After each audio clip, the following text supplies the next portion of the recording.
ঢাকার বঙ্গবন্ধু জাতীয় স্টেডিয়ামে আজ অনুষ্ঠিত হলো বহুল প্রতীক্ষিত বাংলাদেশ বনাম আর্জেন্টিনা প্রীতি ম্যাচ। বিশ্ব চ্যাম্পিয়নদের বিরুদ্ধে লড়াইয়ে বাংলাদেশের ফুটবলাররা দেখালো দুর্দান্ত মনের জোর আর আত্মবিশ্বাস। ম্যাচের শুরুতে আক্রমণাত্মক আর্জেন্টিনা। খেলা শুরুর প্রথম মিনিট থেকেই বলের দখলে আধিপত্য করে আর্জেন্টিনা। লিওনেল স্কালোনির শিষ্যরা ধারাবাহিক পাস আর শট আক্রমণে বাংলাদেশের ডিফেন্সকে পরীক্ষা নিতে থাকে।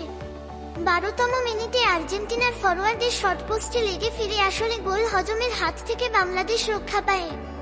বাংলাদেশের জবাব, সমর্থকদের উচ্ছ্বাস। 22তম মিনিটে কাউন্টার অ্যাটাকে দুর্দান্ত সুযোগ তৈরি হয় বাংলাদেশের।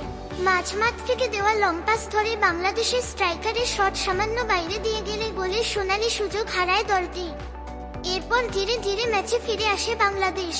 পুরো স্টেডিয়াম জুড়ে তখন বাংলাদেশ বাংলাদেশ ধ্বনি।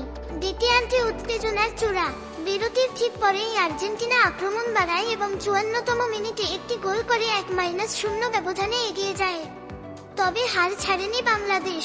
73তম মিনিটে কর্নার কিক থেকে হেডে সমতায় ফেরায় বাংলাদেশের তরুণ ফুটবলার। গোলের পর স্টেডিয়ামে তৈরি হয় উৎসবমুখর পরিবেশ।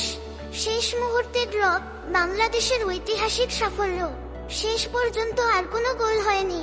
ম্যাচ শেষ হয় 1-1 গোলে ড্রতে। বিশ্ব চ্যাম্পিয়ন আর্জেন্টিনার বিরুদ্ধে ড্র করে বাংলাদেশ ফুটবলে এক নতুন ইতিহাস গড়ে। কোচের প্রতিক্রিয়া।